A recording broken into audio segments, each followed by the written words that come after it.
तो जय श्री राम भाइयों बहनों। तो इस समय भारतीय सिनेमा की सबसे बड़ी लड़ाई जो छिड़ी पड़ी है, सबसे बड़ी जंग जो इस समय छिड़ी पड़ी है, उसमें एक और हथियार फेंक दिया गया है। किसके द्वारा?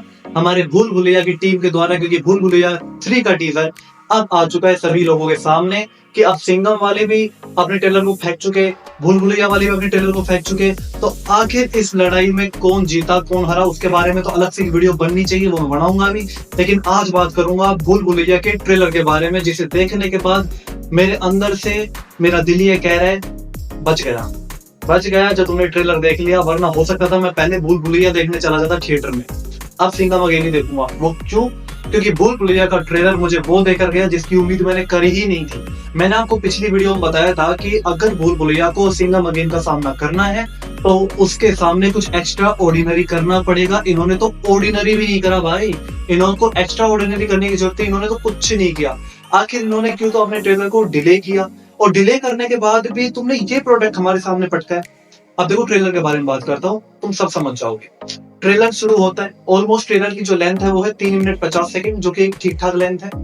अब यहाँ पर इन्होंने अपने सारे ताश के पत्ते फेंक दिए, जहां पर हमें तृप्ति डिमरी, कार्तिक आर्यन, विद्या बालन और साथ में माधुरी दीक्षित, जिसका नाम मैंने पिछली बार नहीं लिया था, इस बार खुले में ले रहा हूँ, क्योंकि अब इन्होंने खुद दिखा दिया कि माधुरी दीक्षित ऐसे मंजुलिका होने वाली है।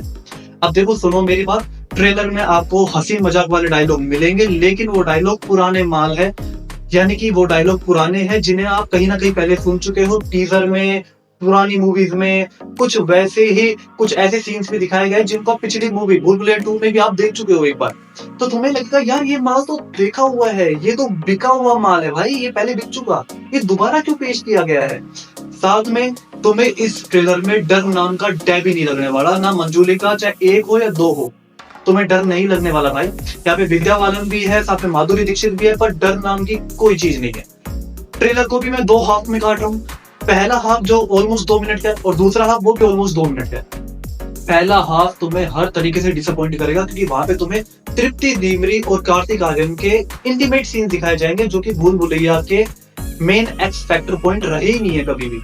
अब तृप्ति डिमरी को मैंने सोचा था कोई इंपॉर्टेंट रोल के लिए लिया होगा, लेकिन नहीं भाई, उनको सिर्फ उसी के लिए लिया गया है, समझ गए तुम, उसी के लिए लिया गया इस बार भी। अब तो भाई पक्का हो चुका है ट्रेलर को देखने के बाद। बाकी कार्तिक आर्यन का पुराना वाला ही स्टाइल नजर आ रहा है, जो कि मुझे खास इंप्रेस करके नहीं गया, रो बाबा वाला। विद्या बालन भाई मुझे इंप्रेस नहीं कर रही, सॉरी, क्योंकि सब कुछ ओवर एक्टिंग लग रहा है मुझे यहाँ पे। तीसरा, माधुरी दीक्षित जब पहला फेस ऑफ करती है ट्रेलर में तो अच्छा लगता है, लेकिन बाद में माधुरी का भी एक्टिंग सेंस मुझे समझ नहीं आया। डर माधुरी दीक्षित महसूस ही नहीं करा पा रही, ठीक है। और उसके अलावा इस पूरे ट्रेलर को देखने के बाद सिर्फ एक चीज महसूस होती है कि भाई तुमने जल्दबाजी कर दी, तुमने शायद सिंघम से भी अच्छा बनाने के चक्कर में माधुरी दीक्षित को दिखा दिया और बहुत सारी कहानी रिवील कर दी, या 2 मंजुलिका 1 रू बाबा, कहानी वही है, सिंहासन की लड़ाई है, और दोनों मंजुलिका डराने में असफल। अब भाई देख ट्रेलर देखने के बाद मैं तो ये नहीं कह सकता कि भूल भुलैया सिंघम अगेन के ऊपर, भाई बिल्कुल नहीं।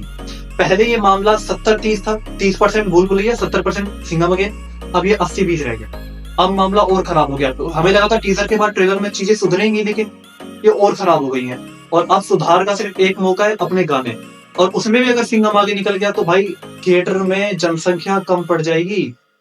कलेक्शन तो बहुत दूर की बात है, थिएटर में जनसंख्या भी नजर नहीं आने वाली भाई। भूल भुलैया वालों, या तो तुम पीछे हट जाओ, जो कि तुम हट नहीं सकते क्योंकि ट्रेलर आ चुका, मूवी ऑलमोस्ट खड़ी है सिर पे, तो अब तुम्हें राम बचाए। बाकी मेरी तरफ से वन वर्ड रिव्यू यही है कि बहुत ज्यादा जल्दबाजी हो गई है, और अब मुझे समझ आ गया इस मूवी के लाने के पीछे का भी फैक्टर सिर्फ एक ही नजर आ रहा है। अब तो लड़की का चक्कर नहीं, पैसे का चक्कर, अब तुम समझ जाओ। बाकी आप भी मूवी लवर, मैं भी मूवी लवर, आप एंजॉय करते रहो, मैं रिव्यू करता रहूंगा। और एक वीडियो और आएगी जिसमें मैं इन दोनों मूवीज का एक एनालिसिस करूंगा कि कौन किस पे कितना भारी। बाकी तो मैं बता चुका मोटा मोटा कि बारी आ चुकी है भूल भुलैया की तहस नहस होने की। अब बाकी तुम ट्रेलर देख लो, तुम्हें खुद भी पता चल जाएगा जो मैंने बताया वो कितना सच है और कितना झूठ। झूठ मैं बोलता नहीं, सच तुम्हारे सामने है। 3 मिनट 50 सेकंड का ट्रेलर कभी भी जाके देख सकते हो। जाओ तो देख लो। जय श्री राम।